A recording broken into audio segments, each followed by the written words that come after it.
بسم اللہ الرحمن الرحیم۔ ناظرین السلام علیکم، میں ہوں محمد سلیم، سینئر سبجیکٹ اسپیشلسٹ اردو۔ آج ایک نئے لفظ کے ساتھ حاضر خدمت ہوں۔ ہمارا آج کا لفظ ہے کمرہ امتحان۔ یہ وہ لفظ ہے جسے ہم بولتے بھی غلط ہیں اور لکھتے بھی غلط ہیں۔ آئیے لفظ کمرہ امتحان کے بارے میں جاننے سے پہلے مرکب کے بارے میں جانتے ہیں کہ مرکب کیا ہوتا ہے۔ دو یا دو سے زیادہ بامانی الفاظ کا مجموعہ مرکب کہلاتا ہے۔ اس کو ہم عام سادہ زبان میں جملہ بھی بولتے ہیں، یعنی اس میں دو یا دو سے زیادہ بامانی الفاظ اگر ہوں گے تو وہ ایک مرکب کہلائے گا۔ جیسے میری کتاب، میری ایک لفظ ہے اور کتاب دوسرا لفظ ہے، یہ دو الفاظ مل کے ایک مرکب بن گیا۔ اسی طرح شیر خدا، شیر اور خدا دو الفاظ مل کے ایک مرکب بن گیا۔ خون جگر، خون اور جگر یعنی یہ دو الفاظ مل کے ایک مرکب بن گیا۔ اب لفظ کمرہ امتحان کے بارے میں ہم پڑھتے ہیں کہ یہ کمرہ امتحان ٹھیک ہے یا غلط ہے۔ اردو کی بہت مشہور لغت ہے نور اللغات، اور ایک ہے فرہنگ آصفیہ۔ ان میں کمرہ ہے کے ساتھ جو کمرہ ہے وہ پرتگالی زبان کا بتایا گیا ہے کہ ہے کے ساتھ کمرہ لفظ ہے، نور اللغات لغت ہے، اور اس میں بتایا گیا ہے کہ یہ پرتگالی زبان کا لفظ ہے۔ جبکہ فرہنگ آصفیہ لغت ہے، اس میں کمرہ الف کے ساتھ لکھا ہوا ہے اور وہ بتایا گیا ہے کہ یہ لاطینی زبان کا لفظ ہے۔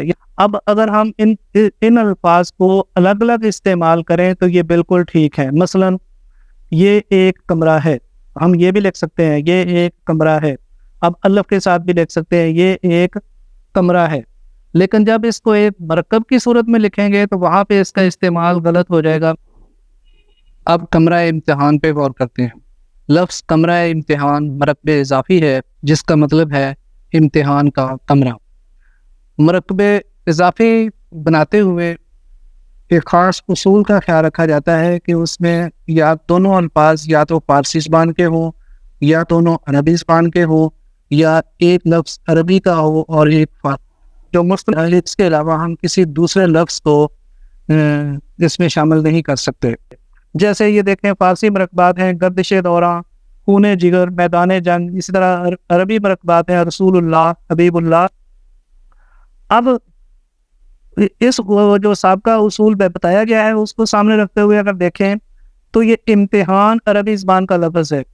امتحان فارسی میں بھی استعمال ہوتا ہے لیکن اس بنیادی لفظ یہ عربی کا ہے، اور کمرہ پرتگالی زبان کا ہے ہے کے ساتھ، اور الف کے ساتھ لائیں تو یہ لاطینی زبان کا ہے۔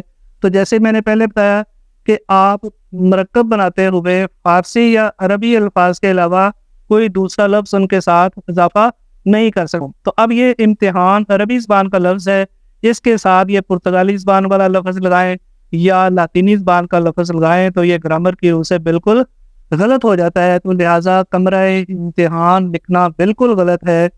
درست لفظ کیا ہوگا؟ کمرہ امتحان کی بجائے ہم کیا لکھیں گے؟ مرکز امتحان، امتحان گاہ، امتحانی مرکز۔ تو یہ مناسب الفاظ ہوں گے کمرہ امتحان کے لیے۔ کمرہ امتحان لکھنا بالکل غلط ہے۔ امید ہے کہ آپ نے ضرور استفادہ کیا ہوگا۔ وَأُفَوِّضُ أَمْرِي إِلَى اللَّهِ۔